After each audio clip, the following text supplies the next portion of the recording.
তোমরা ভেঙ্গে ফেলে দাও। সাহাবীরা বললেন, ইয়া রাসূলুল্লাহ, রোজাও ফরজ, জিহাদও ফরজ, দুটাই করব আমরা। রাসূল বললেন, না না। আমার নবীজি হাতে গ্লাস নিলেন, সবার সামনে তিনি রোজাটা ভাঙলেন। নবীজি রোজা ভাঙলে কেউ রোজা রাখতে পারে নাকি? সব রোজা ভেঙ্গে ফেললেন। নবীজি আমার রওনা দিবেন, এমন সময় ছোট্ট দুইটা বাচ্চা নবীর কাছে এসে কান্দে আর বলে, হুজুর, যুদ্ধের ডাক নাকি চলে আসছে, সৈন্য সংখ্যা নাকি কম, আপনি যদি অনুমতি দিতেন আমরা মদিনার ছোট্ট দুইটা ছেলে আমরা যুদ্ধে যেতাম। রাসূল বললেন, কেন, তোমার এত যাওয়ার শখ কেন করছো? বলতেছে, হুজুর, শুনেছি আবু জেহেল নাকি আপনাকে মারার জন্য আবার আসতেছে। এমনিতে দেশ থেকে আপনাকে বের করে দিয়েছে, আবার সে আপনাকে মারার জন্য আসে। আমরা কাউকে মারতে যাব না যুদ্ধে, আমরা আবু জেহেলকে মারতে যাব। আল্লাহু আকবার বলবেন না?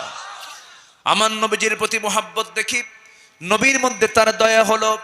নবীজি ছোট্ট দুইটা বাচ্চাকে বুকের সঙ্গে জড়িয়ে ধরে বলছেন, সন্তানরা, আমি তো পারমিশন দিতে পারবো না, কারণ তোমাদের বাহুবল নাই। তোমরা যে তরবারি হাতের মধ্যে নেবে সেই শক্তি তোমাদের হাতে নেই, আমি পারমিশন দিতে পারবো না। ছোট্ট দুইটা বাচ্চার ভিতরে বড় ছেলেটা বলতেছে, বড় ভাইটা বলতেছে, মুআজ বলতেছে, ইয়া রাসূলুল্লাহ, আমি ওর চাইতে একটু বয়সে বড় আছি এবং লম্বাই বড় আছে, আমার ফিটনেস ওর চাইতে ভালো আছে, আপনি আমাকে পারমিশন দিয়ে দেন। রাসূল বললেন যে, তোমাকে পারমিশন দেব দেখি তো চিন্তা করে দেখে ছোটজন ইতিমধ্যে বলছে, হুজুর, আমার বড় ভাই যদি পারমিশন পায় আমাকে পারমিশন দিতে হবে কেন? ও বয়সে বড় হতে পারে, লম্বাই বড় হতে পারে, গায়ের শক্তি আমার বেশি। সুবহানাল্লাহ বলবেন না? ফিলিস্তিনের দিকে তাকালে ওদের কিছু গন্ধ পাওয়া যায়। 7 থেকে 8 বছরের ছেলে ইসরায়েলি সৈন্যের সামনে দাঁড়ায়া বুকের বুতাম খুলে দিয়ে বলে, এই তুই কয়টা গুলি চালাবি চালা, কয়টা গুলি চালাবি চালা, বাইতুল আকসা আমাদের। শুনতে গেলে দুটা নিয়ম মানতে হবে। এই হুকুমটা কার? আসতে বলবেন না, কার? মাহফিলে যে কথা বলবে এটা কি আদবের কাজ হবে না বেয়াদবের কাজ হবে? এই বেয়াদবি যেন না হয়, আমরা শুনবো। মাহফিলে কথা বললে একজন, মসজিদেও কথা বলে কয়জন? একজন। মসজিদের সৌন্দর্য, মাহফিলের সৌন্দর্য এখানেই। বাজারে সবাই কথা বলে, আর মাহফিলে কথা বলে কয়জন? একজন। আমরা ফাসতামিউ লাহু ওয়া আনসিতু, আমরা শুনবো এবং চুপ থাকবো। এটা হুকুম কে দিয়েছেন? আল্লাহ দিয়েছেন। আসুন আমরা এখন মূল আলোচনার দিকে আস্তে আস্তে চলে যাচ্ছি। এই পৃথিবীতে আল্লাহ তাআলা আমাকে আপনাকে পাঠিয়েছেন, মূল লক্ষ্য কিন্তু একটাই, সেটা হলো কারো ইবাদত না করে একমাত্র, শুধুমাত্র, কেবলমাত্র কার ইবাদত করা? আসতে বলবেন না, কার ইবাদত করা? শয়তানের ইবাদতও আছে না নাই? আচ্ছা, শয়তানের হুকুমও মেনে চলে, শয়তানের হুকুমগুলোকে ফলো করে এমন লোকও কিন্তু সমাজে আছে। আমরা হুকুম মানব শয়তানের না আল্লাহর? আসতে বলবেন না, কার? আল্লাহর হুকুম ছাড়া যা হুকুম পৃথিবীতে আছে সব হলো শয়তানের দেওয়া। কার দেওয়া? শয়তানের দেওয়া। আল্লাহ রাব্বুল আলামিন এই দুনিয়াতে আমাকে আপনাকে একটা লক্ষ্য দিয়ে পাঠিয়েছেন, একটাই লক্ষ্য, সেটা হলো আমার আপনার দায়িত্ব হলো, ইয়া আইয়ুহান নাসু উবুদু রাব্বাকুমুল্লাযী খালাকাকুম ওয়াল্লাযীনা মিন ক্বাবলিকুম লাআল্লাকুম তাত্তাকুন। জোরে বলুন আল্লাহু আকবার। হে মানব মণ্ডলী, তোমরা সেই মহান রবের গোলামি করো যিনি তোমাকে সৃষ্টি করেছেন, তোমার পূর্বের সকল জনদেরকেও সৃষ্টি করেছেন। তুমি তার কাছেই ছিলে, তার কাছে আবার তুমি ফিরে যাবে। যিনি তোমাকে লালন করেছেন, যিনি তোমাকে পালন করছেন, তিনি আবার তোমাকে জিন্দা করবেন। আমার জীবন দিয়েছেন কে? আবার আমাকে মৃত্যু করবেন কে? আবার আমাকে আবার পুনর্জিন্দা করবেন কে? প্রথম সৃষ্টি কঠিন না দ্বিতীয় সৃষ্টি কঠিন? বলেন কোনটা কঠিন বলেন? প্রথমবার বানানো কিন্তু কঠিন। আল্লাহ তাআলা আমাকে প্রথমবার বানিয়েছেন, তিনি যে আবার জিন্দা করতে পারবেন না এমন চিন্তা যারা করে তারাই তো নাস্তিক। তারাই তো মানতে চায় না, বুঝতে চায় না। কিন্তু বোকার স্বর্গে বসবাস করা সেই লোকগুলো বুঝতে চায় না, যিনি আল্লাহ তাআলা আমাকে প্রথমবার বানালেন, আবার তিনি আমাকে আবার জিন্দা করতে পারেন কিনা, সেই যোগ্যতা কার আছে? এই এলাকায় সহজ করে বলি, আলুর আবাদ হয় কিনা জানি না, আলুর যে আবাদ হয়, আলু যারা চাষি, আলু চাষ করেন যারা, সে আলুটা যখন জমিতে লাগান, বড় আলু হলে পরে কেটে কেটে লাগান, আর ছোট আলু হলে পরে একটা একটা করে লাগায় দিয়ে যান। যে আলুটা জমিতে লাগানো হলো, জমিনে লাগানো আলুটা 2 মাস পর 3 মাস পর যখন আপনি সে আলুর খোঁজ যখন নিতে আসবেন, যে আলু জমিতে লাগানো হয়েছে সে আলু কি আলুর জায়গায় থাকে নাকি? কি হয়ে যায়? পচে যায়। পচে কি হয়ে যায়? মাটির সাথে মিশে যায়। কিন্তু এই জায়গায় ওই আলু থেকে আরো 3টা 4টা 5টা 6টা 8টা 10টা পর্যন্ত আলুর সেখান থেকে জন্ম হয়ে যায়। আমার আপনার চোখের সামনে দেখতে পেতেছি, আলুটা লাগালাম, 3 মাসের ব্যবধানে এটা মাটির সঙ্গে পচে গেল, গলে গেল। আবার ওই রকম হুবহু 8-10টা আলু সেখান থেকে জন্ম নিল। সে আল্লাহ তাআলা আমাকে আপনাকে মৃত্যুর পর মাটিতে রাখার পর আমাকে সেই আল্লাহকে আবার জিন্দা করতে পারেন না? আসতে বলবেন না, পারেন না? এই বিশ্বাস যারা যত গাঢ় হবে সে তত বড় আল্লাহওয়ালা হবে। আখিরাতের বিশ্বাস ছাড়া ভালো হওয়া সম্ভব নয়। আখিরাতের বিশ্বাস ছাড়া মানুষ কখনো ভালো হবে না। আমার নবী যেমন একটা সোনালী রাষ্ট্র গড়ে তুলেছিলেন, খায়রুল কুরুনি কারনি সুম্মাল্লাযীনা ইয়ালুনাহুম সুম্মাল্লাযীনা ইয়ালুনাহুম, এমন রাষ্ট্র গড়লেন রাসূলুল্লাহ সাল্লাল্লাহু আলাইহি ওয়াসাল্লাম নিজেই বললেন, এমন একটা সময় আসবে সানআ থেকে হাজরামাউত পর্যন্ত এই বিশাল লম্বা একটা রাস্তা, রাতের বেলা একজন সুন্দরী ষোড়শী যুবতী নারী তার সৌন্দর্যের পসরা দেখিয়ে, সৌন্দর্যের পসরা নিয়ে একাকিনী নিঃসঙ্গিনী একাকী রাত্রেবেলা রাতের অন্ধকারে রওনা দেবে। কোনো পুরুষ তার দিকে তাকানোর সাহস পাবে না, একমাত্র কার ভয়ে? আসতে বলবেন না, কার ভয়ে? আল্লাহর ভয়ে। জাতিকে ভালো করার জন্য জাতিকে দিতে হবে আগে আল্লাহর ভয়ের জ্ঞান। কিসের ভয়ের জ্ঞান বলেন? আল্লাহর ভয়ের জ্ঞান। সেই জ্ঞান কি আজকে আছে নাকি? নাই। সিলেবাস দেখলে মাথা ঘুরে ওঠে, সিলেবাসের দিকে তাকালে মাথাটা ঘুরে যায়। যেখানে গোলাম মোস্তফার কবিতা ছিল, কবি নজরুলের কবিতা ছিল, ফররুখ আহমেদের কবিতাগুলো ছিল, সেই জায়গায় ওগুলোকে সরায়া দিয়া হনুমান আজাদদের দিছে লাল গরু। কি দিছে? লাল গরু। দাদার হাতে কলম ছিল, ছুঁড়ে মেরেছে। এটা কি কোনো কবিতা? আগডুম বাগডুম, এরপরে কি? আচ্ছা, ঘোড়ার ডিম বলতে কিছু আছে বলতো? কোনো কিছু লাগবে না আপনার সন্তানকে ভালো হওয়ার জন্য। যিনি আকাশ বানিয়েছেন, যিনি বিস্তৃত জমিন বানিয়েছেন, অসংখ্য বৃক্ষরাজি যিনি সৃষ্টি করেছেন, যিনি মরা জমিনটাকে জিন্দা করেন, 7 সমুদ্র যিনি পরিচালনা করেন, প্রদীপ্ত সূর্য যিনি চালান, আলোকিত চাঁদ যিনি চালান, সে আল্লাহ তাআলা এই বান্দা দুনিয়াতে চলবে কেমনে তার জন্য বিধান দিয়েছেন কি দেন নাই বলেন? দিয়েছেন। সেই বিধানটার নাম একটু আওয়াজ দিয়ে বলেন, তার নাম কি? এই মাদ্রাসার নাম কি বলেন? দারুল কোরআন। আর এটার নাম কি বলেন? কোরআন। দারুল কোরআন। চোখ বন্ধ করে মাদ্রাসায় সন্তানকে দিয়ে দিবেন, কোনো চিন্তা করা লাগবে না। বড় বড় এডুকেটেড, ভার্সিটি পাস করেছে। আমিও ভাঙ্গাচোরা কিছু পড়াশোনা করেছি, আমিও ঢাবির ছাত্র ছিলাম, ঢাকা ইউনিভার্সিটিতে পড়াশোনা করেছি, মাদ্রাসাতেও পড়েছি। কিন্তু আমার বন্ধুগণ, আমি আপনাকে যে কথাটা বলবো, নৈতিক শিক্ষা ছাড়া যত বড় আপনার শিক্ষিত হন, আপনার চরিত্র কখনো ভালো হতে পারে না। একটু আমি ডিফারেন্স করে বলছি, ভাই তো কলেজের লেকচারার। মাদ্রাসার কোন ছাত্র আজ পর্যন্ত কোন শিক্ষকের গায়ে হাত দিয়েছেন এমন কোন রেকর্ড আছে নাকি? খুঁজে পাবেন না। বরঞ্চ শিক্ষকের সামনে ছাত্র মাথা উঁচু করে কথা বলবে এমন সাহসটাও পায় না। মাথা নিচু করে কথা বলে। হুজুর যদি একটু ধমক দেয় চুপচাপ শোনে। ওযু বানাবে হুজুর, ওযুর বদনা পানিটা সহ ওযুর বদনা হাতে তুলে দেয়। ঘর থেকে বের হবে, জুতাটা সুন্দর করে গোছায়া দেয়। ওযু শেষ গামছাটা ধরে দেয়। এই যে আদবগুলো প্রত্যেক সন্তানের মধ্যে থাকার দরকার আছে না নাই? এই আদবগুলো শিখে বাপ মার সেবা করা শিখবে, মানবতা বোঝার চেষ্টা করবে, মানুষকে খেদমত করার চেষ্টা করবে। খায়রুন নাস মান ইয়ানফাউন নাস, ওই লোকটাই শ্রেষ্ঠ মানুষ যে মানুষের উপকার করে, কল্যাণ করে, সৃষ্টির যে খেদমত করে, তার চাইতে বড় আল্লাহর পছন্দের গোলাম পৃথিবীতে নাই। জোরে কোন সুবহানাল্লাহ।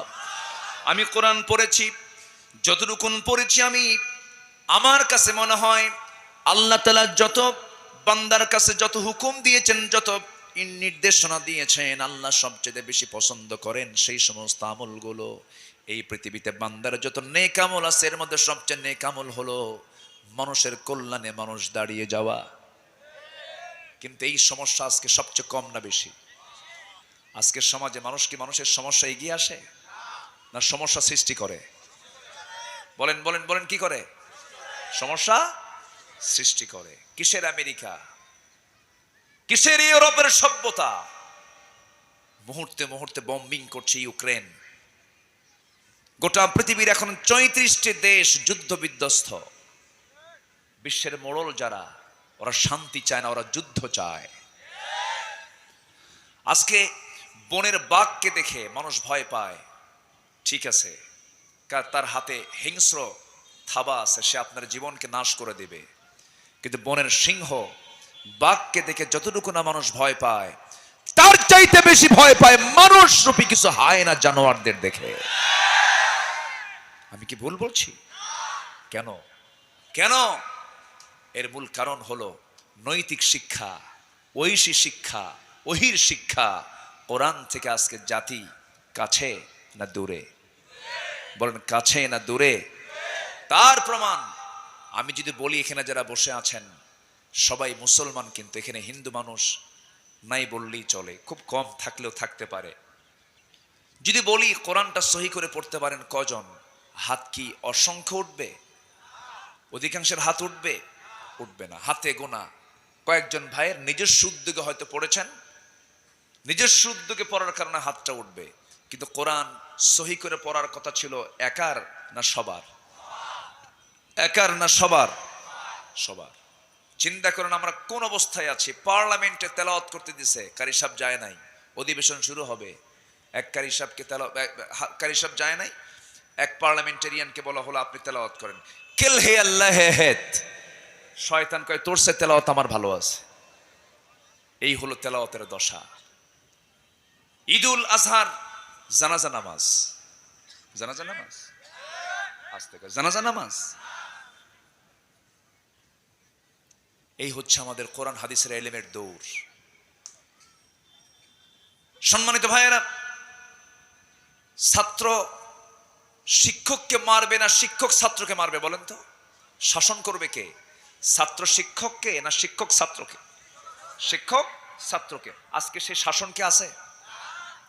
আসতে বলে আছে, আছে শাসন নাই, উল্টা শাসন করে ছাত্র। স্যার সোজা হয়ে যান, কি বলে স্যার? সোজা হন। কিন্তু মাদ্রাসায় যাবেন, এই যে মাদ্রাসাগুলো আছে, যাবেন, শিক্ষককে দেখা মাত্র ছাত্র জড়সড় হয়ে যায়। কেন? রাসূল বলেছেন, যে ব্যক্তি বড়দের সম্মান করে না, মান লাম ইয়ারহাম সাগীরানা ওয়া লাম ইউক্কির কাবীরানা, ছোটদেরকে স্নেহ করে না, রাসূল বলেন সে আমার কেউ না, রাসূল বলেন সে আমার উম্মতি না। তাহলে এই শিক্ষা ইসলামে আছে না নাই? আসতে বলবেন না, আছে না নাই? আমার প্রথম আহ্বান থাকবে, চোখ বন্ধ করে প্রত্যেক সচেতন পিতা তার ছেলে মেয়েকে মাদ্রাসায় দিবেন। আজকে কোনো আওয়াজই নাই। রাজি আছেন তো সবাই? ছোট বড় সবাই বলো, জোরে বলো ইনশাআল্লাহ। হয়তো ভাবতেছো হুজুর বিয়ে করে নেই, কব কেন? বিয়ে করবে না? যখন বাপ হবা, যখন বাপ হয়ে যাবে, তখন সন্তানকে মাদ্রাসায় দিবা। জোরে বলি ইনশাআল্লাহ। শিক্ষা জাতির কি? কোন শিক্ষা? সুশিক্ষা, যে শিক্ষার ভিতরে প্রাণ আছে। আমার দেশে চোর দুই প্রকার, একটা হলো অভাবের চোর, আরেকটা হলো স্বভাবের চোর। আমার দেশে কোন চোর বেশি? অভাবের না স্বভাবের?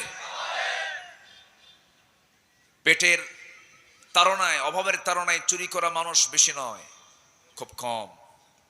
কলমের খোঁচা দিয়ে জনগণের কোটি কোটি টাকা লুটপাট করা লোক আমার দেশে আছে না নাই? কে বলেছে আমার দেশে সম্পদের অভাব? কে বলেছে? মোট অর্থনীতির, মোট অর্থের 8%, মোট অর্থের টোটালটাই প্রায় 8% লোকের হাতে আজকে জিম্মি হয়ে আছে, 8%। আর বাকি 92% মানুষ সকল প্রকার অধিকার থেকে বঞ্চিত হয়ে আছে। এদেশে কম গ্রুপ অফ ইন্ডাস্ট্রিজ নেই, কম টাকা পয়সার মালিক নেই। বিশ্বমানের ধনীও আমার দেশে বসবাস করে, আমার দেশে আছে। কিন্তু এরপরেও এই অবস্থা কেন সৃষ্টি হচ্ছে? মূল কারণ হলো একটাই, সেটা হলো আমরা নৈতিকতা থেকে আমরা অনেক দূরে ছিটকে পড়েছি। আমরা মানুষের উপকার করতে চাই না, বরঞ্চ যে বিপদে পড়ে তারা আরো বিপদে ফেলাতে চাই, ঠিক কিনা? আমরা মানুষের বিপদে ফেলে দেব না উপকারে দাঁড়াবো? উপকারে দাঁড়াবো। জোরে বলি ইনশাআল্লাহ, জোরে বলি ইনশাআল্লাহ। এই জাতীয় একটা আয়াত আমি তেলাওয়াত করেছি, খুব গুরুত্বপূর্ণ আয়াত। আমি আয়াতের আলোচনা দীর্ঘদিন যাবত করি, যখন সুযোগ পাই তখনই করি। সূরা নিসা থেকে আমি ছোট্ট এই আয়াতকে সামনে রেখে কথা বলছি। 1 নম্বর, 3টা হক আল্লাহ তাআলা এখানে 3টা হকের কথা বলেছেন। 1 নম্বর হক হলো কার? আসতে বলবেন না, কার? আল্লাহর। আল্লাহর হক আছে না? আল্লাহর হক হলো 1 নম্বর নামাজ না পড়া। হ্যাঁ বলেন, বলেন কি? নামাজ পড়া। আজকে আমার দেশে নামাজি বেশি না বেনামাজি বেশি? বেনামাজি বেশি। আচ্ছা, নামাজি নেতা বেশি না বেনামাজি নেতা বেশি? তো তাই তো হবে। নামাজি নেতা যদি বেশি থাকতো তাহলে নামাজি জনগণ বেশি থাকতো। নামাজি নেতা তো নাই, কম। নামাজের কোনো কর্মসূচি নাই। জনসভার ডাক দিয়েছে, জোহর আসর মাগরিব চলে গেল, নামাজ নাই। আছে না? আসতে বলবেন না, আছে না নাই? যে কর্মসূচিতে নামাজের মতো এজেন্ডা থাকে না, সেই কর্মসূচিতে যাওয়া হারাম। নামাজটা কার হক? আল্লাহর হক। নামাজ আমরা কেউ ছাড়বো? 5 ওয়াক্ত পড়বো তো ইনশাআল্লাহ।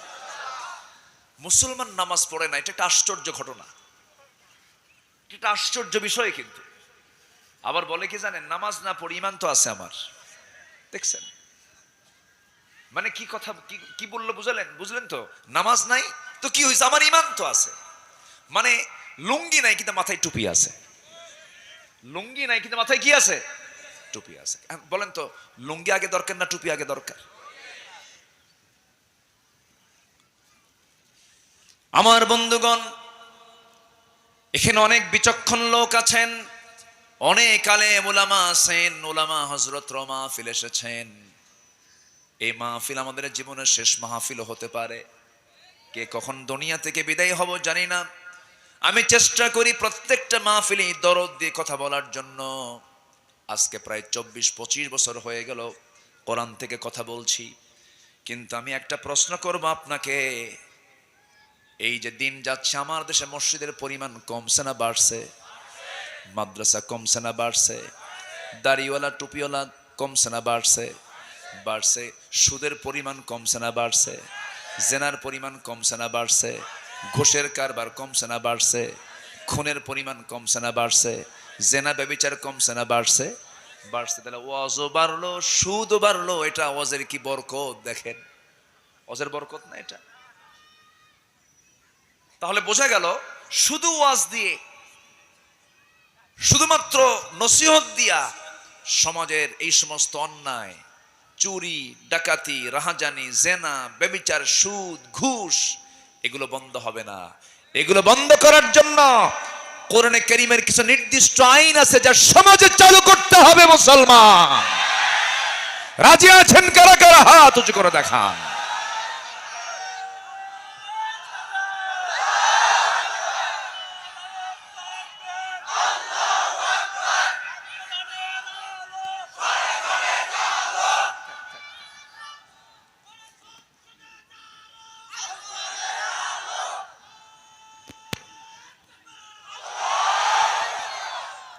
জি, আল্লাহ কবুল করুন।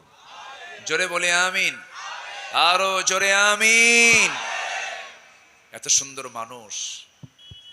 কে কইছে 20 গ্রাম? এ তো 1000 গ্রামও পার হয়ে গেছে,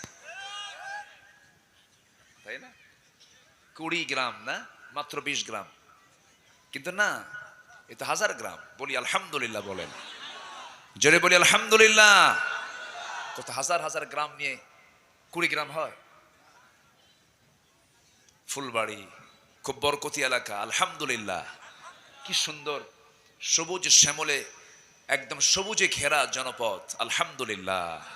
আমার দেশে কি ছিল না? সবই ছিল। কোন সংকট আমার দেশে নাই। আমার দেশের যে প্রাকৃতিক সম্পদ, কারো কাছে যাওয়া লাগবে না আমাদের, সব কিছু আছে। শুধু একটা সংকট, সেটা হলো সৎ যোগ্য নেতৃত্বের সংকট। আমার দেশে মানুষ বেশি না চোর বেশি? কাম সারছে। আমি কিন্তু কই নাই, আপনি বললেন। কই মানুষ তো দেখি না। এই কি হয়েছে? ওর করুক, কিছু বলেন না, থাক। ক্যামেরা থাকার দরকার আছে তো। আপনি শুনছেন হাজার হাজার মানুষ, নয় লক্ষ মানুষ, আর ক্যামেরা শোনায় দেয় কোটি মানুষকে। দরকার আছে না? ওরা করুক, রেকর্ড করুক। আমার ভাইয়েরা, আমার বন্ধুগণ, আজকে মুসলমান যদি সৎ নেতৃত্ব নিয়ে থাকতো, ইসরায়েল কখনো ফিলিস্তিনকে হামলা করার সাহস পেত না। 180 কোটি মুসলমান গোটা দুনিয়া জুড়ে, মুসলমানদের কলিজার টুকরা, মুসলমানদের কলিজা বাইতুল আকসা। যে বাইতুল আকসায় আমার নবীজি সকল নবীদেরকে সাথে নিয়ে একসাথে জামাতে নামাজ পড়েছেন এবং নবীজি মেরাজ করেছেন। তিনি এক রাতের একটা অংশে মসজিদে হারাম অর্থাৎ মক্কা মুকাররমা থেকে ফিলিস্তিনের বাইতুল আকসায় তিনি ইসরা করেছেন। সুবহানাল্লাযী আসরা বিআবদিহি লাইলাম মিনাল মসজিদিল হারাম ইলাল মসজিদিল আকসা। এবং যে মসজিদ আকসা হলো সুলাইমানের স্মৃতি বিজড়িত, ইব্রাহিমের স্মৃতি বিজড়িত, অসংখ্য পয়গম্বরের স্মৃতি বিজড়িত, দাউদের স্মৃতি বিজড়িত এই ময়দান বাইতুল আকসাকে আজকে ইহুদের বাচ্চারা অবরুদ্ধ করে রেখেছে। মুসলমান জেগে উঠবে কখন? জেগে উঠতে হবে, বাতিলদের মোকাবেলা করতে হবে মুসলমান।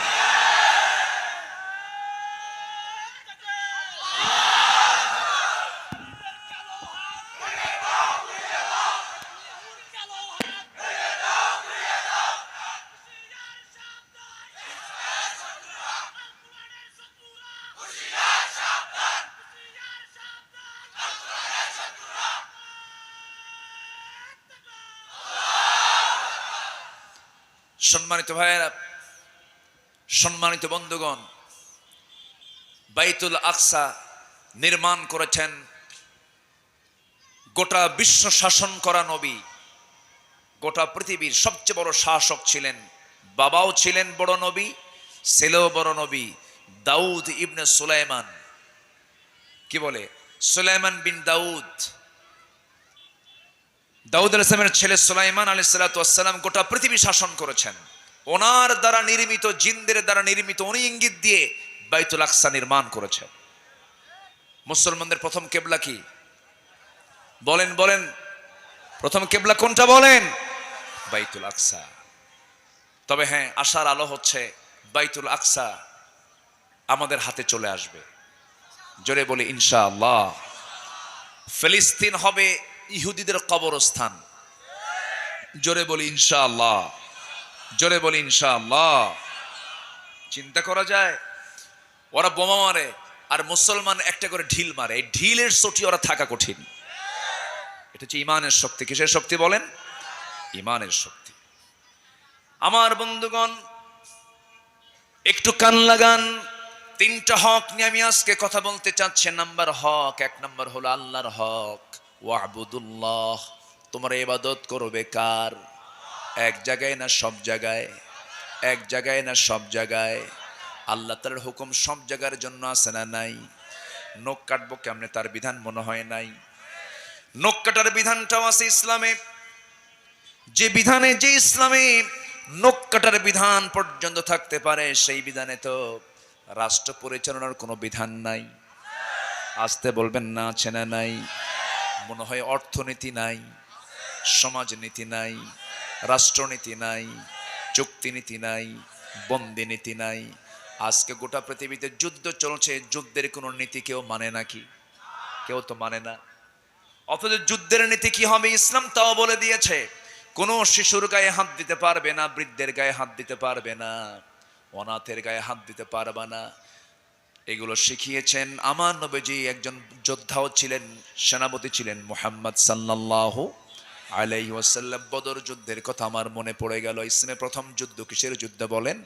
বদর যুদ্ধ। বদর যুদ্ধ ইসলামের প্রথম যুদ্ধ। সেই যুদ্ধ সংগঠিত হয়েছিল এমন মাস, যে মাসে কোরআন নাজিল হয়েছিল। সেই মাসটার নাম কি বলেন? বলেন কোন মাস বলেন? তাহলে রমজান মাস কোরআন নাজিলের মাস। কিন্তু আমরা কয়জন জানি রমজান মাস হলো বদর যুদ্ধের মাস? আমরা তো সবাই জানি না। রমজান মাস কি জানি আমরা? কোরআন নাজিল হয়েছে। কিন্তু রমজান মাস যে বদর যুদ্ধের মাস, এটা কিন্তু আমরা অনেকে জানি না। আমার বন্ধুগণ, আজান হচ্ছে নাকি? আচ্ছা, আজানের জবাব একজন দেন, সবার পক্ষ থেকে একজন জবাব দেন, আমি আলোচনা চালিয়ে যাই। কোনো টেনশন নাই, এখনো পর্যাপ্ত সময় আছে। কেউ যদি উঠে দাঁড়ান, মাহফিলের সৌন্দর্য নষ্ট হয়ে যাবে। একটা লোক আমরা নড়বো না। জোরে বলি ইনশাআল্লাহ। একটু বসুন। কত সময় কত দিকে চলে যায়। আমার দিকে তাকান। এখানে এই এলাকায় যত জায়গা আছে, নামাজের জামাত যদি বড় হয়, সবচেয়ে এখন এই সময়ে সবচেয়ে বড় জামাত হবে কোথায়? তাহলে আপনি কোন জামাতে যাচ্ছেন? আপনি কোন জায়গায় নামাজ পড়তে যাবেন? আপনি এখানে সবচেয়ে বেশি বরকত পাওয়া যাবে। এই উম্মতের জন্য গোটা জমিনটাই মসজিদ। যেরকম সুবহানাল্লাহ। রাসূল বলেছেন, আমার উম্মতের জন্য আল্লাহ তাআলা কিছু এক্সট্রা করে কিছু বোনাস দিয়েছেন। এর মধ্যে একটা বোনাস হলো গোটা জমিনটাই সেজদার জায়গা।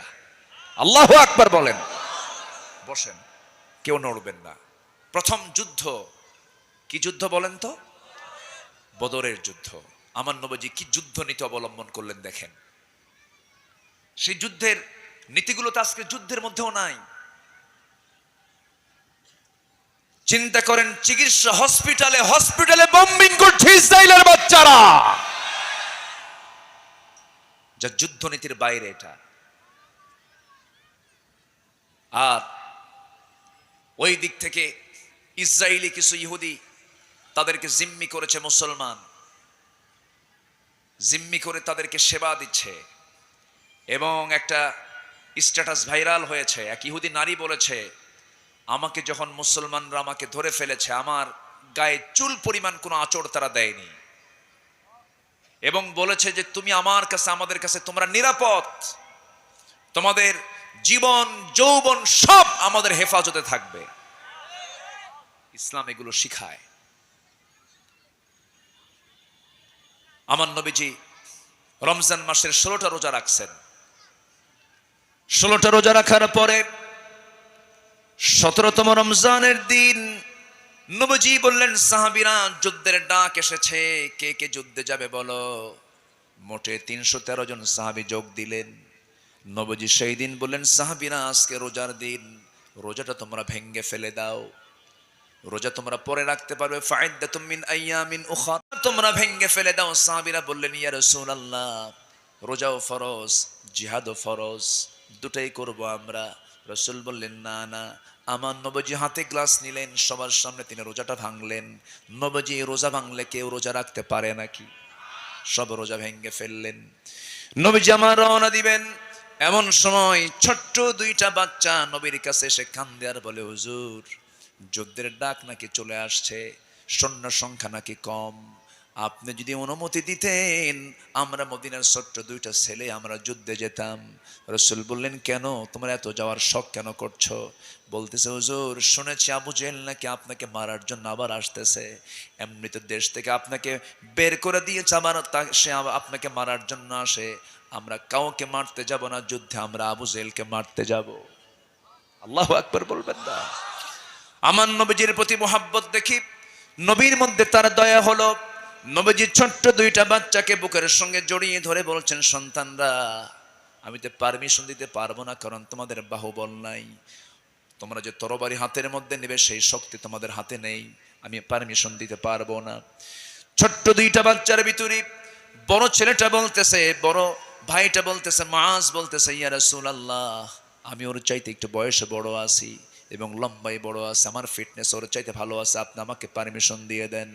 রাসূল বললেন যে তোমাকে পারমিশন দেব দেখি তো চিন্তা করে দেখে ছোটজন ইতিমধ্যে বলছে, হুজুর আমার বড় ভাই যদি পারমিশন পায় আমাকে পারমিশন দিতে হবে কেন? ও বয়সে বড় হতে পারে, লম্বাই বড় হতে পারে, গায়ের শক্তি আমার বেশি। সুবহানাল্লাহ বলবেন না? ফিলিস্তিনের দিকে তাকালে ওদের কিছু গন্ধ পাওয়া যায়। 7 থেকে 8 বছরের ছেলে ইসরায়েলি সৈন্যের সামনে দাঁড়ায়া বুকের বুতাম খুলে দিয়ে বলে, এই তুই কয়টা গুলি চালাবি চালা, কয়টা গুলি চালাবি চালা, বাইতুল আকসা আমাদের। কোনো চিন্তা নাই। ছোট্ট সন্তান শহীদ হয়ে গেছে, বম্বিং করে উড়াইয়া দিয়েছে, মাথার খুলি নিয়ে মা বুকের মধ্যে ধারণ করে মুস্কি মুস্কি হাসি আর বলে, আমি শহীদের মা হতে পেরেছি। সুবহানাল্লাহ বলবেন না? তো তারা জান্নাত পাবে না তো কারা জান্নাত পাবে? চায় না পণ্য বানায়, আর ফিলিস্তিন খাঁটি মানুষ বানায়। এই হচ্ছে ফিলিস্তিন। ফিলিস্তিন সিরিয়া, এটা হবে হাসরের ময়দান। ইসলাম সেখানে সলিড থাকবে। আল্লাহু আকবার বলেন। শেষ জামানায় দাজ্জালকে মোকাবেলা করবেন ঈসা আলাইহিস সালাতু ওয়াস সালাম। ওই সময় ইহুদিরা ভয়ে গাছের পিছনে, পাথরের পিছনে দাঁড়াবে। সেই সময় মুসলমানকে সহযোগিতা করার জন্য আল্লাহ তাআলা পাথরের এবং গাছের জবান খুলে দিবেন। গাছ এবং পাথর পর্যন্ত বলবে, মুসলমান এইদিকে আসো, আমার পিছনে ইহুদি একটা লুকায় আছে, ধর মেরে ফেলে দে। তবে একটা গাছ, শাজারাতুল ইয়াহুদ গারকাত, শাজারাতুল ইয়াহুদ বলা হয়, ওই গাছটা কথা বলবে না। ইহুদিরা আবার চিন্তা করে দেখছে যে এই গাছে আমাদের লাগান দরকার, আমাদের বন্ধু। এখন ইসরায়েলের সবচাইতে গারকাত শাজারাতুল ইয়াহুদ, এই গাছটা তারা লাগাচ্ছে বেশি করে, মানে ওরা যেন বাঁচতে পারে, রেহাই হবে না। ওরা পৃথিবীতে যাযাবর জাতি, মদিনা থেকে বহিষ্কৃত হয়েছে, ঠিক কিনা? মদিনা থেকে বের করে দিয়েছেন মুহাম্মদ সাল্লাল্লাহু। এরা সেই জাতি, যে জাতি অসংখ্য পয়গম্বরকে তারা হত্যা করেছে, শহীদ করেছে, নবীর খাবারের মধ্যে বিষ ঢুকিয়ে দিয়েছে। সমস্ত ষড়যন্ত্রে আজকে দুনিয়াতেও সকল ষড়যন্ত্রের মূল হোতা কারা? ইহুদির বাচ্চারা। এই জন্য এদেরকে বন্ধু মনে করা যাবে, বন্ধু মনে করা যাবে না। আমার নবীজি ছোট্ট দুইটা বাচ্চার কথাগুলো শুনতেছেন আর বললেন, শোনো, ঠিক আছে দুইজন তোমরা শুরু করে দাও কুস্তি, দেখি কে পারে। দুইজন যখন কুস্তি শুরু করে দিয়েছে, বড়জন ছোটজনকে নিচে ফেলে দিয়েছে। ছোটজন নিচে পড়ে বড় ভাইয়ের কানের মধ্যে মুখ ঢোকায় বলে, ভাই আমি জানি তুমি আমার চেয়ে বয়সে বড়, তোমার শক্তি বেশি, কিন্তু তুমি আমার কেমন ভাই, একসঙ্গে খাই ঘুমাই, খেলাধুলা করি, লেখাপড়া করি, একসঙ্গে সবকিছু চলে, তুমি আজকে আমাকে একা ফেলে তুমি যুদ্ধে যাবে। ভাইরে, তোমার কাছে আমার অনুরোধ হলো, তোমার গায়ের শক্তি একটু কমায় দাও, তোমার বুকের উপর একটা বারের জন্য আমি উঠে প্রমাণ করে দিই শক্তির দিক থেকে আমি কোনো অংশে কম নই। নবীজি আমার টের পেলেন, ছোট্ট দুইটা বাচ্চাকে কোলের মধ্যে নিয়ে আকাশের দিকে তাকিয়ে বলছেন, আল্লাহ, আকাশের মালিক আল্লাহ, এই ছোট্ট দুইটা বাচ্চা আফরার ছেলে দুইটা, মুআজ মুআজের গায়ের শক্তি নাই, কিন্তু ইমানের শক্তিটা আছে। আমাদের মূলত দরকার গায়ের শক্তি, অস্ত্রের শক্তি নাই, ইমানের শক্তি। বলেন কিসের শক্তি দরকার? মুসলমান ছাড়া গোটা পৃথিবীর যত শক্তি আছে, ওরা সব কিছু অস্ত্রের শক্তি চায়, গায়ের শক্তি চায়, কিন্তু ইসলাম তো তা বলে না। ইসলাম বলে সবার আগে কিসের শক্তি দরকার? ইমানের শক্তি দরকার। বিজয়টা মূলত কে দিবেন ভাই বলেন? আল্লাহ দিয়ে দিবেন। বদর যুদ্ধের ডাক চলে এলো, আমার নবীজি সঙ্গে সঙ্গে দুজন ছোট্ট বাচ্চা দুইটাকেও রাসূল অনুমতি দিয়ে দিলেন। এইদিকে আবু জেহেলরা করলো কি, 350 মাইল অতিক্রম করে মক্কা থেকে লোহিত সাগরের পাশ দিয়ে ঘেসে ঘেসে বদর প্রান্তর পর্যন্ত চলে আসছে। আমার নবীজি মদিনা থেকে 80 মাইল দূরে বদর নামক প্রান্তর পর্যন্ত আমার নবীজি গিয়ে পৌঁছে গেলেন। মদিনা থেকে 80 মাইল, আবার মক্কা থেকে 350 মাইল। আমার নবীজি বদর প্রান্তর পর্যন্ত যখন পৌঁছে গেলেন, কাফের মুশরিকরা রাসূলকে দেখে ফেললো। আমার রাসূল তাদেরকে দেখে ফেললেন এবং বললেন, শোনো ও মুসলমানেরা, কখনো বাতিলদেরকে আক্রমণ করবে না, ততক্ষণ না পর্যন্ত যতক্ষণ না তারা তোমাকে আক্রমণ না করবে। আল্লাহু আকবার বলবেন না? যুদ্ধের নীতি আছে না নাই বলেন? আসতে বলবেন না, আছে না নাই? ইসলাম কখনো অফেন্সিভ নয়, ইসলাম হলো ডিফেন্সিভ। কখনো আক্রমণ করবে না, তাদেরকে কালিমার দাওয়াত দিবা। আগে কিসের দাওয়াত দিবা? কালিমার দাওয়াত দিবা। আগে আক্রমণ করবে না। তারা যদি আক্রমণ করে সঙ্গে সঙ্গে তোমরা আক্রমণ করে ফেলবে, ডিফেন্সিভ ভূমিকা পালন করবে, নিয়তের বিশুদ্ধতা আনবে। একজন সাহাবীর কথা মনে হয়ে গেল, সাইয়েদনা আলী কোন একটা যুদ্ধের ময়দানে কোন একজন কাফেরকে ধরাশয়ী করে জমিনে ফেলে দিলেন। জমিনে ফেলে দিয়ে বুকের উপরে উঠে তরবারি দিয়ে তার বুক কানা করে দিবেন, কলেজা সেট করে দিবেন। এমন সময় লোকটা করলো কি, সাইয়েদনা আলীর মুখ বরাবর থুতু মারল। থুতু মারার সঙ্গে সঙ্গে রাগ কমার কথা না বেশি হওয়ার কথা? বেশি হওয়ার কথা। করলেন কি, সঙ্গে সঙ্গে থুতু যখন তার মুখে লাগলো, আস্তে করে তার বুক থেকে উঠে তাকে বলে দিলেন, তুই যা, আমি তোকে মুক্ত করে দিলাম। সঙ্গে সঙ্গে শত্রু বলতেছে, আমি আপনার মুখে থুতু মারলাম, আপনার তো রাগ আরো বেশি হওয়ার কথা। সাইয়েদনা আলী বলছেন, কিছুক্ষণ আগে আমি তোকে নিচে ফেলে দিয়ে বুকের উপরে বসে তরবারি দিয়া কলিজা বরাবর মারব, আমার লক্ষ্য ছিল তুই ইসলামের শত্রু, আল্লাহর বিরুদ্ধে যুদ্ধ করতে আসছিস, সেই জন্য আমি তোমাকে মেরে ফেলতেছি। কিন্তু তুই যখন আমার মুখে যখন থুতু মেরেছিস, তখন আমার ব্যক্তিগত রাগ আরো ডাবল হয়ে গেছে। এই মুহূর্তে আমি তোকে যদি মেরে ফেলি, তখন সেই সময় আল্লাহ পাক আমাকে খুনির কাতারে দাঁড় করাতে পারে। আল্লাহু আকবার বলবেন না? সাহাবে কেরাম যুদ্ধ করেছেন একমাত্র কার খুশির জন্য? কার খুশির জন্য? কার দিনের জন্য? আল্লাহর দিনের জন্য। বদর যুদ্ধের ময়দান, আমার নবীজি যুদ্ধ শুরু করে দিবেন, কাফেররা আক্রমণ শুরু করে দিয়েছে। ইতিমধ্যেই ছোট্ট দুইটা বাচ্চা বলতেছে, এক সাহাবীকে ডাক দিয়ে বলতেছে, প্রথম কাতারে দাঁড়ায় বলতেছে, ও চাচা দেখো তো আবু জেহেলটা কই, আমাদের একটু দেখায় দাও তো। সাহাবী বলতেছে, আবু জেহেল দিয়ে তোমরা কি করবা? ছোট্ট দুটো ছেলে বলতেছে, আমরা যুদ্ধ সবার সঙ্গে করব না, আমরা আবু জেহেলকে দুনিয়া থেকে খতম করার জন্য আসছি যুদ্ধের ময়দানে। সঙ্গে সঙ্গে সাহাবী চিনাইয়া দিলেন, ওই যে ঘোড়ার পিঠে বসে আছি, চতুর্দিক থেকে তাকে ঘেরাও করে আছে, সৈন্যরা তাকে পাহারা দিচ্ছে, বুকে চুল পরিমাণ কোনো ভয় নাই। মানুষ ছোট কিন্তু বুকটা বিশাল বড় সাহসে ভরা। এই ছোট্ট দুইটা বাচ্চা সিংহের মতো গর্জন দিয়া, বাজ পাখির মতো উড়ন্ত হয়ে ছোট্ট তরবারি নিয়ে আবু জেহেলের দুই পাশে দুজন দাঁড়ায় গেছে। তারা টের পায় নাই ছোট্ট মানুষকে অবহেলা করেছে। ছোট্ট দুইটা বাচ্চা দুই পাশে দাঁড়ায়া দুজন একসঙ্গে সজোরে আক্রমণ করে বসেছে আল্লাহু আকবার বলে। দুজন দুই পায়ে এত জোরে আঘাত করেছে, এক আঘাতে আবু জেহেল ওই যে ঘোড়ার পিঠ থেকে ধরাশয়ী হয়ে জমিনে পড়ে গেছে। কোমর সোজা করে দুটা পা সোজা করে আবু জেহেলের আর দাঁড়ানোর কিসমত হয় নাই, দাঁড়াতে পারে নাই। আমার বন্ধুগণ, এইদিকে ফলাফল কি হলো? বড় ভাইকে কাফেররা পাকড়াও করে ফেললো। পিছন দিক থেকে বড় ভাই মুআযের ডান হাতে একটা তরবারি আঘাত হানলো। এক আঘাতে তার হাত থেকে ঝনঝন করে তরবারি পড়ে গেল। ডান হাতটা চামড়ার সঙ্গে ঝুলতে লাগলো। দৌড় মেরে তরবারিটা বাম হাতে উঠায় নিলেন। বাম হাতে উঠায় নিয়ে যুদ্ধ করবেন। যুদ্ধ চালাচ্ছেন, তরবারি চালাচ্ছেন, কিন্তু লক্ষ্য করে দেখেন ঝুলন্ত হাতটা ডান হাতে, চামড়ার সঙ্গে ঝুলন্ত হাতটা বাম হাতে এসে ধাক্কা খায়। যুদ্ধ করতে কষ্ট হয়, তরবারি চালাতে কষ্ট হয়। ডান হাতটা করলেন কি, সঙ্গে সঙ্গে বাম পায়ের নিচে রেখে এত জোরে টান মারলেন, হাত ছিটকে পড়ে গেল। বাম হাতে যুদ্ধ করতে করতে দেখা গেল একজন শত্রু এসে তার বাম হাতেও মেরে দিল। দুইটা হাতই কাটা, তরবারি ঝনঝন করে পড়ে গেল। মুআজ সামনে সহায়ের মতো এতিমের মতো দাঁড়ায় আছেন। একজন কাফের এসে তার কলিজা বরাবর মেরে দিল, গন্ধ গর্দান বরাবর মেরে দিল, মস্তকটা ছিটকে পড়ে গেল।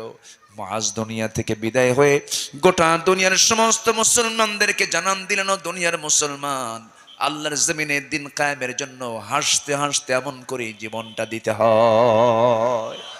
জোরে বলি সুবহানাল্লাহ। সেই যুদ্ধের ময়দানে 14 জন সাহাবী শাহাদাত বরণ করেছেন। বদর যুদ্ধ হলো এমন একটা যুদ্ধের নাম, ভাই ভাই যুদ্ধ, জামাই শ্বশুর যুদ্ধ, আত্মীয় আত্মীয় যুদ্ধ, গোত্র গোত্র যুদ্ধ, একই বংশের মানুষের সঙ্গে যুদ্ধ। দেখা হলেই কেউ কারো ভাইকে পায়, কারো বাপকে পায়, কারো শ্বশুরকে পায়। সেই যুদ্ধের ময়দানে উবাইদ ইবনুল জাররাহ রাদিয়াল্লাহু আনহু নামে একজন সাহাবী নিজের জন্মদানকারী পিতাকে দেখতে পেলেন। বাপকে দেখে তরবারি গোটায় নিয়ে ফিরে আসতেছিলেন, পরক্ষণেই মনে করলেন আমার জন্মদানকারী পিতা হতে পারে, কিন্তু সে তো ইসলামের দুশমন, আমি তাকে ছাড়বো কেন? আবার তিনি ইউটার্ন করলেন, বাবাকে বাবা না মনে করে তরবারে দিয়া বাবার গর্দানটা হাঁকায় দিলেন, শিরকের প্রতীক মনে করে দুনিয়া থেকে বিদায় করে দিলেন। যুদ্ধ শেষ হয়ে গেল, সবার মুখে হাসির ঝিলিক, মুসলমানদের বিজয় হয়েছে, কিন্তু ওবায়দার মুখে হাসি নাই। রাসূল বলছেন, সাহাবীরা, ওবায়দার মুখে হাসি নাই কেন? ওবায়দা কান্দে কেন হুজুর? ওবায়দার বাপ আজকে যুদ্ধে মারা গেছে। রাসূল বললেন, তোমার ওবায়দার বাপকে কে মেরেছো? সাহাবীরা বলছেন, হুজুর ওবায়দার বাপকে আমরা কেউ মেরে না, ওবায়দা নিজেই মেরেছে। ওবায়দা নিজেই মেরেছে। আমার নবীজির সঙ্গে সঙ্গে বলছেন, সাহাবীরা, ও সাহাবীরা, আমার ওবায়দা যে কাজটা করেছে, আমার ওবায়দা যে আল্লাহকে খুশি করার জন্য যে কাজটা করেছে, আরশ পর্যন্ত খুশি হয়ে গেছে। ওবায়দা, তুই আমার দিকে আয়।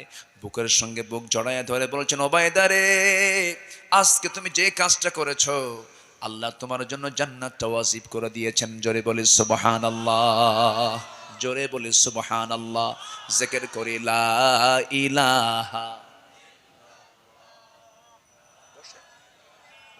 আরো জোরে লা ইলাহা ইল্লাল্লাহ সুবহানাল্লাহ।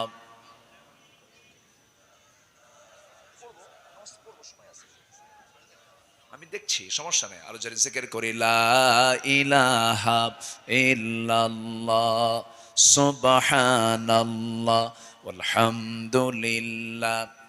এই এই যে বসেন, বসেন।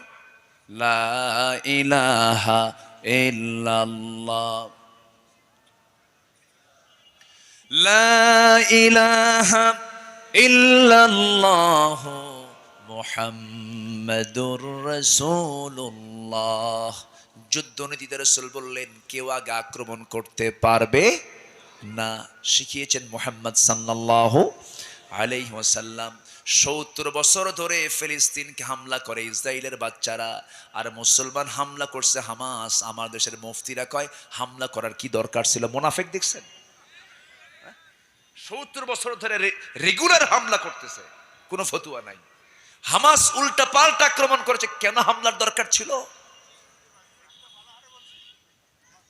এমন কিছু বদমাইশ আছে না নয়?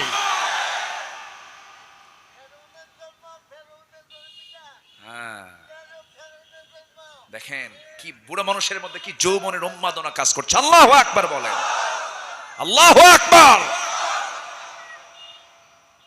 আমার দেশে কিছু হুজুরি আছে, খালি ভুল ধরতেই জানে। ওই সন্তানের মতো এক ছোট্ট সন্তান বলে, মা কলা খাবো। সন্তান কলা খাবে, কলা তো সিলে দিতে হয়, ও তো সিলতে পারবে না। মা কলা সিলে দিছে, খাবো না কেন? সিলে দিলি কেন? কথা বোঝেন নাই? এদের কাছে কোনো সমাধান পাবেন না, শুধু উল্টা সমাধান পাবেন। কোনো সমাধান নাই, খালি ফতুয়া দেবে, খালি ফতুয়া দেবে। হ্যাঁ, কি সুন্দর কথা বলেছে। বসেন মুরব্বী, আমি একটু কথা বলি। আপনাকে ধন্যবাদ। আমি কি আলোচনা চালাবো আর কিছুক্ষণ? নামাজের আজান হয়েছে 15 মিনিট আগে, 3:45 আজান হয়েছে, 20 মিনিট ক্রস করেছে। আমি আর আপনাদের কাছ থেকে 10 থেকে 15 মিনিট সময় নিয়ে একটা ফিনিশিং দিয়ে 3টা হকের উপরে মানে সংক্ষিপ্ত করে কথা বলি, আমি শেষ দিকে যাব। এরপর এখানে আজান হবে এবং নামাজ হবে। সেই নামাজে আমরা সবাই অংশগ্রহণ করব না ইনশাআল্লাহ? বৃহৎ জামাত হবে, আমরা সবাই জামাতে অংশগ্রহণ করব। ওযুর ব্যবস্থা আছে তো নাকি? আছে তো? ওযুর ব্যবস্থা আশেপাশে পুকুর টুকুর আছে না? আচ্ছা আচ্ছা, দেখা যাক ইনশাআল্লাহ। জি, একটু বসেন, আমরা একটু সামনের দিকে আগায় যাই। এই সাহাবায়ে কেরাম যে জিহাদে গেলেন, দ্বীন প্রতিষ্ঠার জন্য কাজ করলেন, এই হুকুমটা কার? আসতে বলবেন না, কার? এটাই হচ্ছে ওয়াবুদুল্লাহ। তোমরা আল্লাহর দাসত্বকে মেনে নাও, আল্লাহর হুকুমকে মেনে নাও।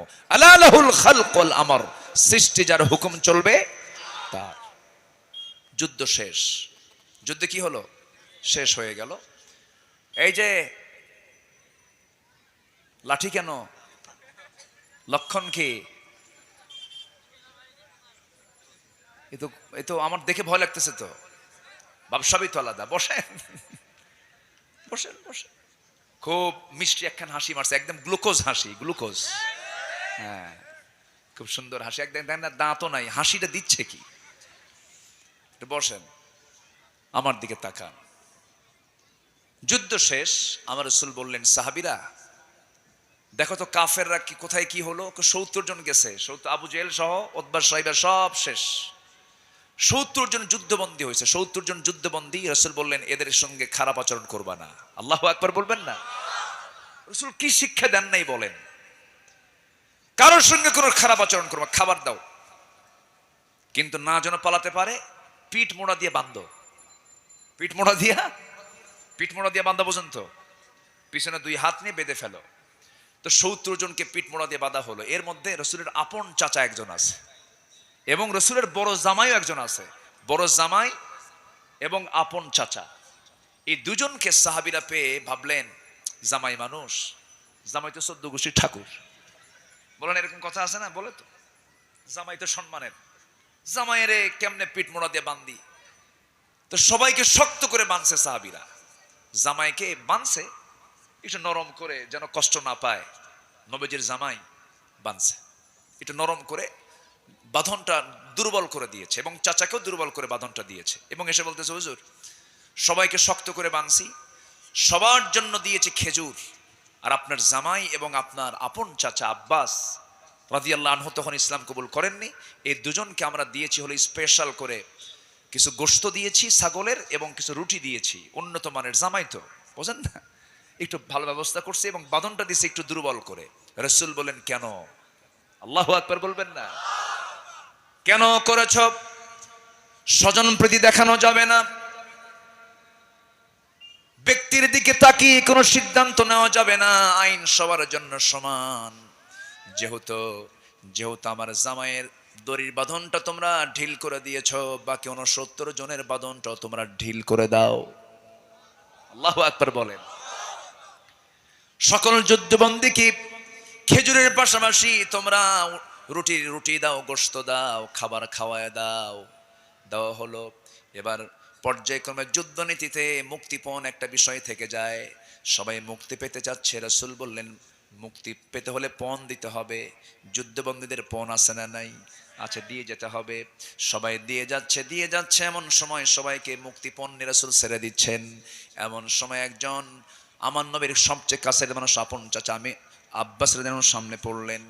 রাসূল বললেন, চাচা আপনি যুদ্ধ করতে আসছেন ভাতিজার বিরুদ্ধে, আপনি কি চিন্তা করছেন বলেন। এবার বলতেছে, ভাতিজা মুহাম্মদ তুমি কি চাও বলো, আপনাকে মুক্তিপণ দিতে হবে। চাচা বলতেছে, ভাতিজা চাচার কাছে মুক্তিপণ লাগবে নাকি তোমার? তোমার কি এমন দরকার ছিল চাচার কাছ থেকে নেওয়া? রাসূল বলছেন, চাচা আপনি আমার চাচা হতে পারেন, কিন্তু আপনি ইসলামের দুশমন, আপনারটা আরো আগে নেব। আল্লাহু আকবার বলেন। কোনো ছাড়াছাড়ি নাই, দিতে হবে আপনাকে মুক্তিপণ। এবার চাচা মিথ্যা কথা বলতেছেন, ও ভাতিজা তোর চাষির কাছে আমি কিছুই রেখে আসি না, আমার কিচ্ছু নাই বাড়িতে। রাসূল মুস্কি হাসি মেরে বললেন, চাচা মিথ্যা কথা বলেন কেন? আপনি তো চাচি আম্মার কাছে কিছু স্বর্ণের টুকরা রেখে আসছেন, কিছু স্বর্ণের বার আছে। সঙ্গে সঙ্গে আব্বাস রাদিয়াল্লাহু আনহু মুস্কি হাসি মেরে বলছে, মুহাম্মদ আমার বাড়ির সোনার খবর তোরে দিল কে? রাসূল বলছেন, ও চাচা এই জন্যই তো আমি আল্লাহর পয়গম্বর, জোরে কোন সুবহানাল্লাহ। সঙ্গে সঙ্গে আব্বাস সাত টাকা দিয়ে বলতেছে, ভাতিজা আর পারলাম না, তুই আমারে পড়ায় দে লা ইলাহা ইল্লাল্লাহু মুহাম্মাদুর রাসূলুল্লাহ সাল্লাল্লাহু আলাইহি ওয়াসাল্লাম। বড় জামাইয়ের সামনে মুখোমুখি হয়ে গেল।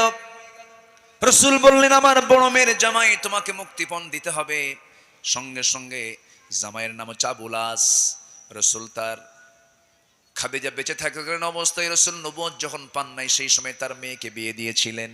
ওই সময়ের তিনি জামাই, ওই সময়ের সে জামাই ছিল। রাসূল বললেন, আবুল আস তোমাকে মুক্তিপণ দিতে হবে, আমার কাছে তো নাই কিছু, আমি বাড়িতে সংবাদ দিচ্ছি। মক্কায় সংবাদ দেওয়া হলো, নবীজির বড় মেয়ে মুক্তিপণ স্বরূপ একটা গলার লকেট পাঠায়া দিল। গলার লকেটটা নিয়ে যখন মদিনায় পৌঁছে গেছে, নবীর হাতে যখন চলে আসছে, প্যাকেটটা খুললেন, গলার সেই হারটা দেখলেন, গলার লকেটটা দেখি রাসূল চোখের পানি আটকাতে না পেরে রাসূল কাঁদতে লাগলেন। সাহাবীরাও কাঁদেন। নবীর কান্না দেখলে কি সাহাবীরকে ঠিক থাকবেন নাকি? সাহাবীরাও কান্দে, হুজুর আপনি কাঁদেন কেন, কি হয়েছে? বলছেন, শোনো রে সাহাবীরা, এই গলার হারের সঙ্গে আমার খাদিজার জীবনের স্মৃতি জড়িত। আমার খাদিজাই গলার হারটা পড়তো। আল্লাহু আকবার। আমার খাদিজাই গলার হারটা পড়তো। কিন্তু আমার বড় মেয়ের যখন বিয়ে হয়ে যায়, আমার খাদিজা তার গলার ব্যবহৃত সেই গলার হারটা তার বড় মেয়েকে বিয়ের সময় উপহার স্বরূপ দিয়ে দেয়। আমার খাদিজার কথা মনে হয়েছে বলে আমি কান্দি, অন্য কোনো কারণ নয়। সাহাবীরা বলছেন, হুজুর এই গলার হারটা আমরা কেউ নেব না, আমরা এটাকে মুক্তিপণ হিসেবে নেব না, আমরা আপনার মেয়ের হাতে আবার আমরা ব্যাগ দিয়ে দেব, কোনো সমস্যা নাই। রাসূল বলছেন, তাই যদি করো, কিন্তু আমি একটা শর্ত জড়িয়ে দিই। আয়াত নাজিল হয়ে গেছে, ও আমার আবুল আস, শোনো আমার জামাই, তুমি এখন পর্যন্ত আর জামাই থাকতে পারবে না, কারণ তুমি আল্লাহর দাসত্ব করো না, শিরকের কাজ করো। ওয়াবুদুল্লাহ ওয়ালা তুশরিকু বিহি শাইআন। এবং আল্লাহ তাআলা আরেক জায়গায় বলছেন, ওয়ালা তানকিহুল মুশরিকাত হাত্তা ইউমিননা। ঈমানদার কখনো মুশরিক নারীকে বিয়ে করতে পারবে না। মুশরিকা, তুমি এখন মুশরিক। আমার বড় মেয়ে ঈমানদার মুসলমান, সেই মুসলমান নারী কখনো তোমার স্ত্রী থাকতে পারে না। কোনো কথা নেই, তোমার মুক্তিপণ হলো মক্কায় চলে যাবে, আমার মেয়েটাকে আমার বাড়িতে পৌঁছায় দিবা। ইসলাম তেমন একটা বিধানের নাম, সম্পর্ক নষ্ট করে দেয় ইসলাম। জোরে কোন ঠিক কিনা বলেন? স্বামী স্ত্রীর মধ্যে সম্পর্ক নষ্ট করে দিল কিসের জন্য? কিসের জন্য বলেন? কিসের জন্য? ইমানের জন্য, ইসলামের জন্য। রাসূল বলেন, আমার জামাই দরকার নাই, আগে ইমান দরকার। কি দরকার? আগে জামাই না আগে ইমান? আগে জামাই না আগে ইমান? আগে ইমান দরকার। দাও পাঠায়া। চলে গেল, আবুল আসকে মুক্তি দেওয়া হলো। মক্কায় গিয়ে রাসূলের সেই কথা অনুযায়ী আবুল আস, যদিও সেই সময় ইসলাম কবুল করেননি, তিনি পরবর্তীতে ইসলাম কবুল করেছেন। সেই সময় করলেন কি, তার মেয়েটাকে মদিনায় পৌঁছায় দেওয়া হলো। রাসূল তার মেয়েকে তালাক নিয়ে নিজের ঘরে আনলেন। কেন? কি জন্য? এর কারণ হচ্ছে কি নাই? বলেন কি নাই? ইসলাম নাই, ইমান নাই। সম্মানিত ভাইয়েরা, এই জন্য সবার আগে কার হক? আসতে বলবেন না, কার হক? আল্লাহর হক। ওয়াবুদুল্লাহ ওয়ালা তুশরিকু বিহি শাইআন। নাম্বার 2 হলো ওয়াবিল ওয়ালিদাইনি ইহসানা, পিতামাতার সঙ্গে সুন্দর আচরণ করা। সবার বাড়িতে আব্বা আম্মা আছে না নাই? না থাকলেও কবরে আছে তো, কবরেও তো অনেকের আছে। আছে কিনা বলেন? বাপ ছাড়া পৃথিবীতে কোনো মানুষের জন্ম হয়েছে? বাপ তো আছে, মাও আছে, কিন্তু বাপ মার দাম এই পৃথিবীতে সকল মানুষের চাইতে কম না বেশি? আল্লাহ এবং রাসূলের পরে পৃথিবীতে কার স্থান বলেন? আস্তে আস্তে কয়, কিছুই কয় না। জোরে বলেন কে? বলেন কে? বাবা মা না মা বাবা? ভালো করে কেন, বাবা মা না মা বাবা? ও, মায়ের দাম বেশি না, আমাদের দাম নাই। ভালো করে বলেন, মা বাবা না বাবা মা? আচ্ছা, বাপ মা নামাজে দাঁড়াইছে, ইমাম কি হবে? হ্যাঁ? আচ্ছা, সিনিয়র কে, বাপ না মা? আসতে কয়। সিনিয়র জুনিয়র থাকে না? সিনিয়র কে, বাপ না মা? আদম সিনিয়র না হাওয়া সিনিয়র? বলেন সিনিয়র কে? জন্ম হয়েছে প্রথম কার? আল্লাহ সৃষ্টি করেছেন প্রথম কাকে? আদমকে। এরপরে তার বাম পজরের হাট থেকে পয়দা হয়েছে কে? তাহলে সিনিয়র কে? সিনিয়র বাপ না? এখন কোন, মা বাবা না বাবা মা? এখন তো ঠিক হয়ে গেছে না ভাই, বাবা মা। আচ্ছা, বাবার দাম বেশি না মায়ের দাম বেশি? ভালো করে কোন। আবার আগের দিকে চলে গেছে। বাবার দাম বেশি না মায়ের দাম বেশি? তাহলে কি হলো, আবার উল্টা পাল্টা বলতেছেন কেন? বাবা আগে না মা আগে? বলেন, জন্মের দিক থেকে বাবা আগে না মা আগে? বাবার দাম বেশি না মায়ের দাম বেশি?